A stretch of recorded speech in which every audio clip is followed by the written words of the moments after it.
Studios of Schlitz Brewing Company presents the Schlitz Playhouse of Stars. And here to introduce tonight's play is your star and hostess for the week. How do you do, ladies and gentlemen?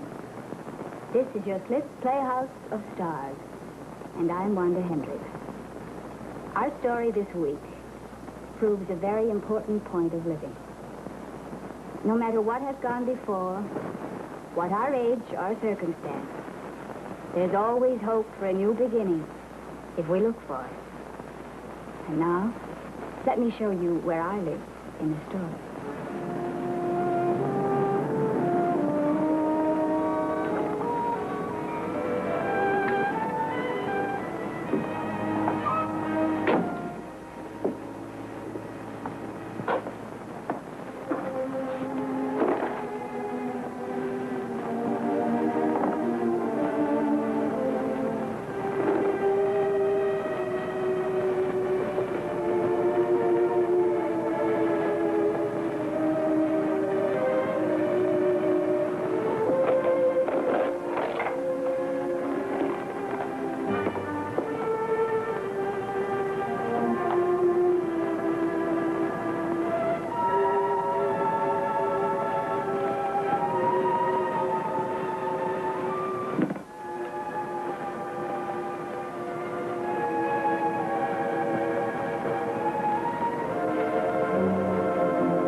You could have been a lot colder. Well, don't scream. I won't hurt you, but open your mouth. I'm going to have to gag you. Who are you? Keep your voice down. Why'd you try it, Norma? How'd you know my name? Saw your note. Oh. You read it? Said to whom it may concern. Some guy? What's that? Nothing. Keep quiet. It's the police. Police? They're looking for some guy. You? Look, you've got to keep quiet.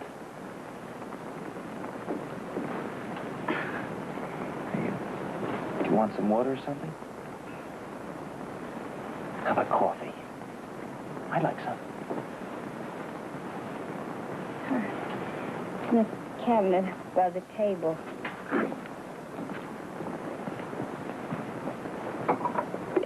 What was it then, money? No job? I lost my job 2 weeks ago. Hope the gas is out of here. If it isn't, I'll see you in Kingdom Come.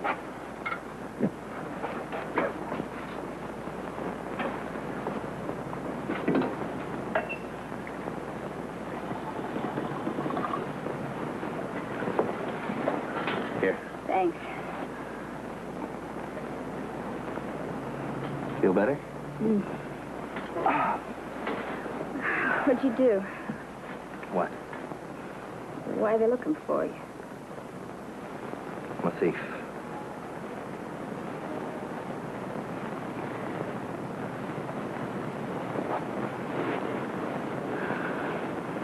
I'll never try this again.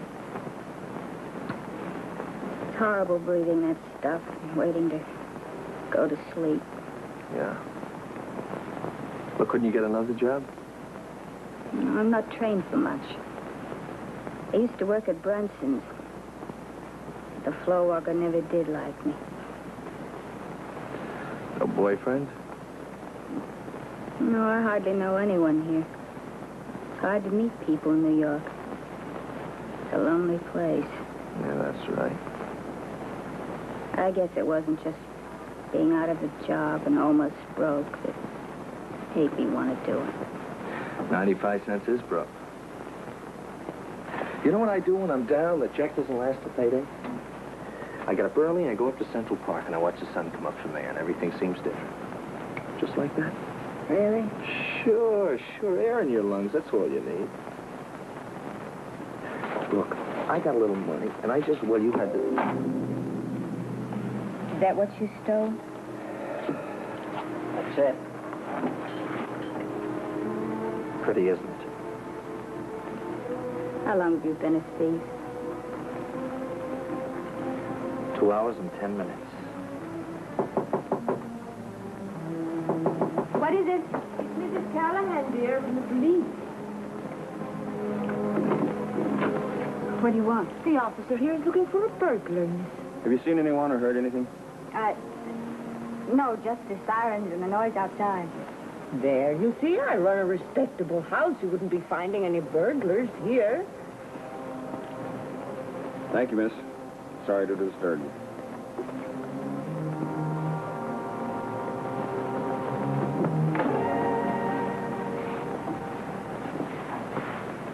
Why didn't you tell them? 2 hours and 10 minutes doesn't make much of a burglar.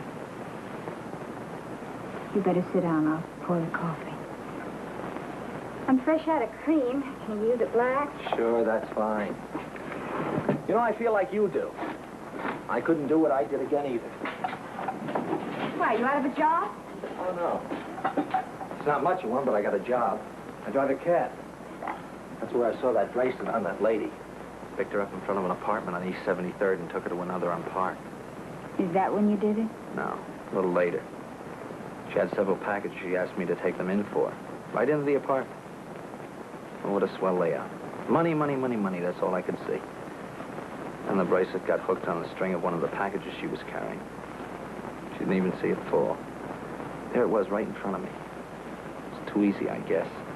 I didn't have time to think. That wasn't bad enough. She had to tip me $1. But why did you do it? Right now, I don't know. Wish I'd never seen it. It's funny. It saved my life. Didn't you think those cops would give up? What are you going to do? To get as far away from here as I can. Where can you go? Who knows? South America, isn't that where they all go? I can always hop a ship. You look tired. I am, I guess. Why don't you rest while I tidy up, huh? Thanks.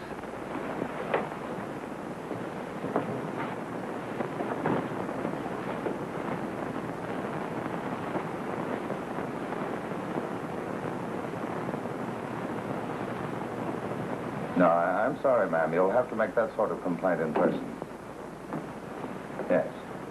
Yes, that's right. Thank you. Yes, miss, what's your trouble? I found this. You did? Where? On 36th Street, where I live.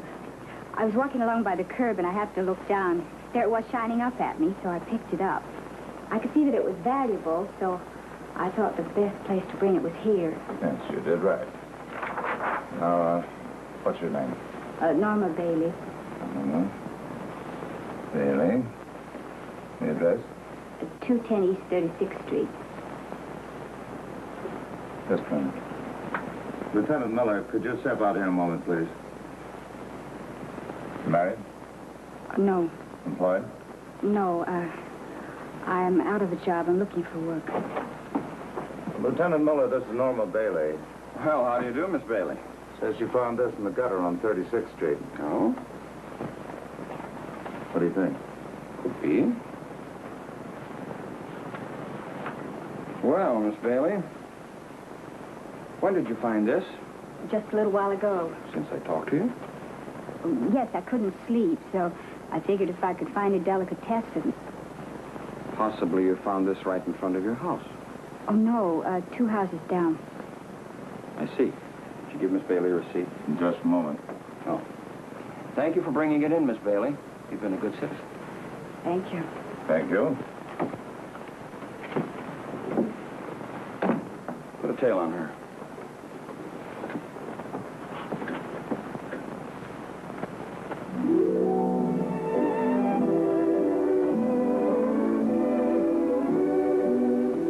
Hello. You know, the real virtue of a quality product is always more than meets the eye. Now, take Schlitz beer, for example. All beers weigh the same on the scales. They may look somewhat alike on your dealer's shelf. And they may even look more or less alike in the glass. But millions of people all over the world have found out that Schlitz beer has something that belongs to Schlitz alone. I'm talking about the matchless flavor of Schlitz and the fact that it is brewed with just the kiss of the hops. None of the bitterness, which means that it is perfectly attuned to the modern taste. Moreover, millions of people have discovered that the flavor of Schlitz is always uniform, always good. Yes, Schlitz has brewed the beer the people like, and the free choice of the people has made Schlitz the largest selling beer in the world. This popularity is the result of the greatest continuous taste test in beer history. As people buy and compare different brands, each beer gets a chance to prove how well it meets the modern taste. And Schlitz is the winner by far. What greater proof of quality could there be for any product? What greater praise could there be for a beer than that it made a city famous? However, the test that counts most is yours. How about making it soon? And you, too, will find out why so many people are saying, if you like beer, you'll love Schlitz. And now, back to the Schlitz Playhouse of Stars.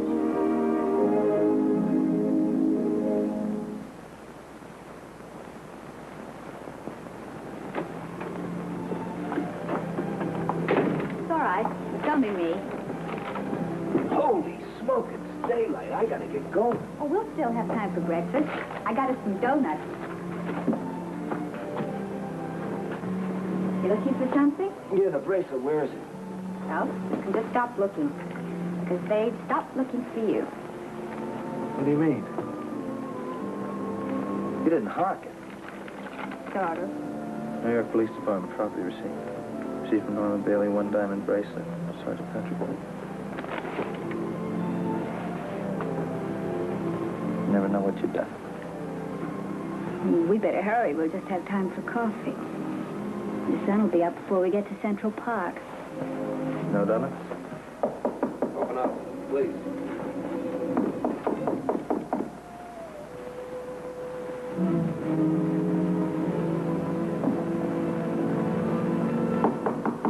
Come on, open up.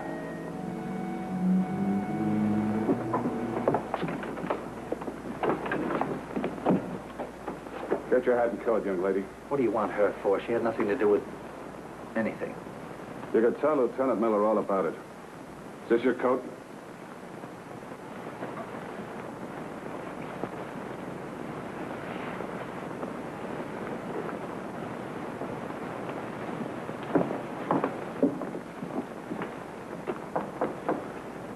on in. Oh, come in. Sit down, Miss Bailey. What's your friend's name? I don't know. Don't worry. You had no right to arrest her. Nobody's arrested yet. Miss Bailey, you didn't think we'd swallow that story you told us, did you? Look, she had nothing to do with it. And suppose you tell me all about it. Look, the cops were chasing me. I got on the fire escape outside her building. Then the light hit me, and there was that window. It was her room. She was asleep. She didn't even know I was there. Then I couldn't get out with the house surrounded, so I decided Now, just a minute. Let's go back to say where you stole the bracelet. Well, I stole it from that lady. What lady? Well, I don't know her name. She was a fare of mine. She lived in an apartment house on Park. 900. The one with the canopied entrance, apartment 4B. I helped carry her packages upstairs. Go ahead. She wasn't looking, I stole it.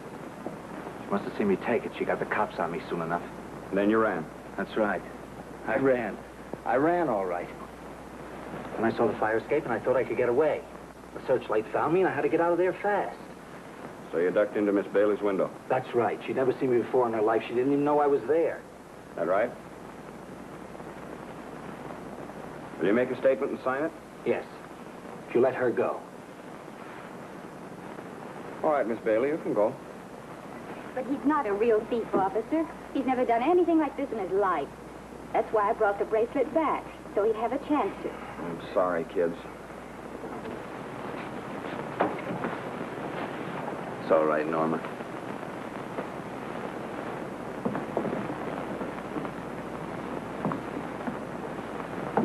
All right, all right. That maid's forgotten her key again. She'll just have to go. Well, who are you waking me up so early in the morning? You know what time it is? It's 6 o'clock. I've been waiting outside since 5. You are the one who lost your bracelet, aren't you? You found it? No. Where is it? The police have it. You wake me at this hour to tell me that. Well, I think I can trust them with it. Till noon, anyway. You look as if you had something else on your mind. Come on in. Police must be working nights these days. Well, but they didn't find it. I took it to them. You did? How did you get it? Oh, from the cab driver, I suspect. They didn't believe I found it, so they followed me home and arrested him. Is he your boyfriend, this thief? He's not a thief, really. And he's not my boyfriend. I've only known him a few hours. But please, can't you help him? You have the bracelet if you just wouldn't prosecute. My dear, you look like a nice girl. You shouldn't get mixed up in things like this with a man you met only a few hours ago. How do you know he isn't a thief, really? My advice to you is to go on home and forget all about him. Oh, but I couldn't do that. Why not? Well, because it's my fault he was arrested. Is it your fault he stole my bracelet? Well, maybe if he hadn't put it out so he could see it, he wouldn't have taken it at all. Oh, so now it's my fault. Come on, let's sit down and talk it all over. Well, maybe I better tell you about myself first. All right, go ahead. I live in a room on 36th Street. I lost my job. It's funny, even a job you hate is something to cling to. Keeps you from being lonely. You know, you get up and you go to work and you work all day and use a lot of energy. So then when you come home at night, you can sleep. But when you lose it, well, it makes the day seem longer. You can't sleep all the time. So I suppose that's the reason more than anything why I tried to kill myself last night. And, well, he was trying to get away from the police, and he picked my window. And he stopped you from killing yourself? But you don't feel that way anymore, do you? Not the way you did last night. Oh, no, I'll never try to do a thing like that again. And neither will he. That's why I took the bracelet back. How old are you? 22. I'm sorry, my dear, but there's nothing I can do. Why, Mrs. Carter?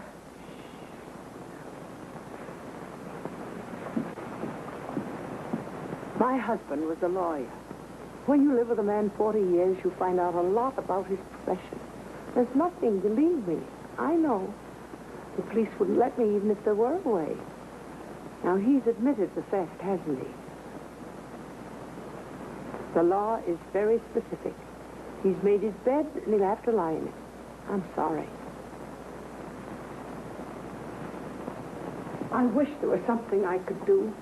Perhaps I can help you find work. No, you've been very kind to listen to me. There's nothing that can be done. I should have known that. It's just that it's so important. Thank you.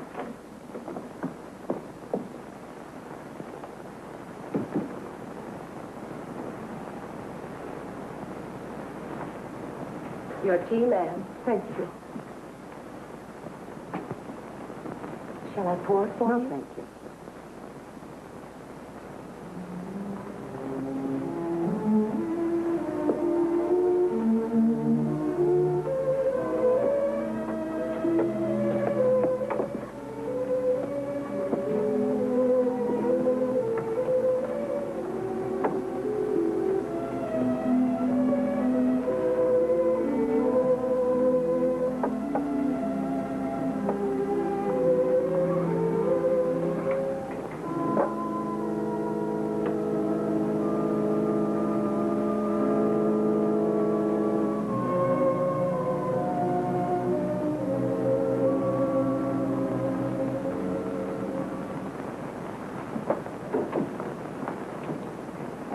I'm Mrs. Jonathan Carter.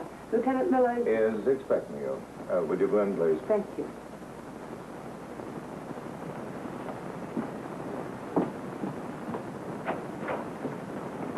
Well, you must be Mrs. Carter. And you must be Lieutenant Miller. That's right. And this is Mr. Brooks from your insurance company. Oh, Mr. Brooks, how nice of you to come down, too. And isn't it wonderful they found my bracelet so quickly? Indeed. I was just congratulating the lieutenant. But me also. Thank you. Won't you both sit down?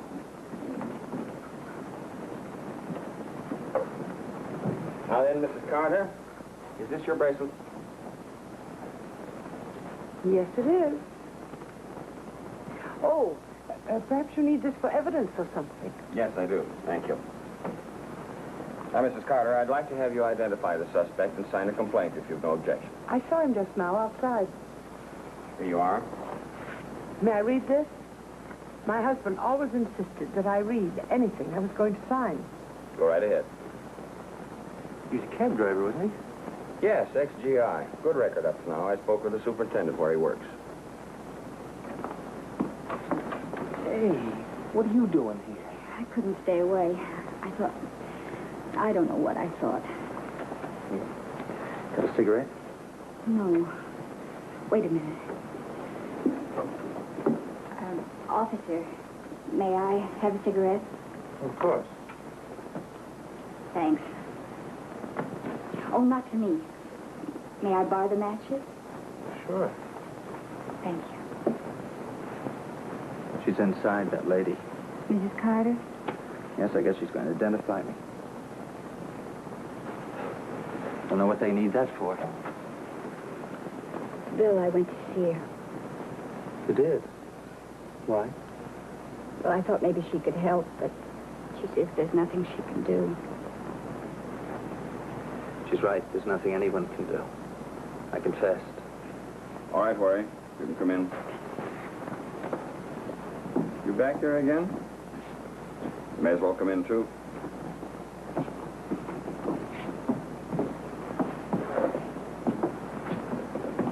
You may sit down, Miss Bailey. Pardon me. That's the young man, all right. Lieutenant, it says here that the charge is a felony. That's right. But for the charge to be a felony, doesn't the object have to have real value, intrinsic, I mean, not just sentimental? Would you say that again, please? The bracelet, it's paste, you know. You recognize that, surely. You must have. But you reported the theft of a $20,000 bracelet. Well, I know. I was so rattled last night, so rattled that for a while I thought this was the one that was stolen. But we only insured one bracelet. Of course, because that one is paste. You examined the bracelet. Was it paste? Well, I didn't think so. I was actually identifying it from its description. It's an excellent job. It certainly is. It's a common practice to have a piece of valuable jewelry duplicated. So I did this. And I could wear the paste one any time I wanted to without worrying about losing the real one. Mr. Brooks, could you testify as to which bracelet you examined earlier? Lieutenant, I'm afraid I can't. Do you know which bracelet you stole? No, sir. Mrs. Carter, when you put the bracelet in your purse a moment ago, are you sure you took out the same one? But certainly. Don't you think I know the difference between the two bracelets? I'm glad somebody does. Then this could be called a misdemeanor, couldn't it? I'll sign that. Thank you. Now, Mrs. Carter, tell me, how much did you pay for this phony bracelet? Well, I'm not sure, but I know it was less than $100. So you're aware, then, that the theft of over $100 makes it a felony? And this is a misdemeanor. This is a misdemeanor. If he had a good lawyer, he might get probation, mightn't he? Mike? You've had a good record up to now. If they give you another chance, I hope you'll know what to do with it. You can bet on that, Lieutenant. Thank you very much, officer. Thank you for coming in, Mrs. Carter. Is this your girl? Yes. I hope you know how very lucky you've been. I do.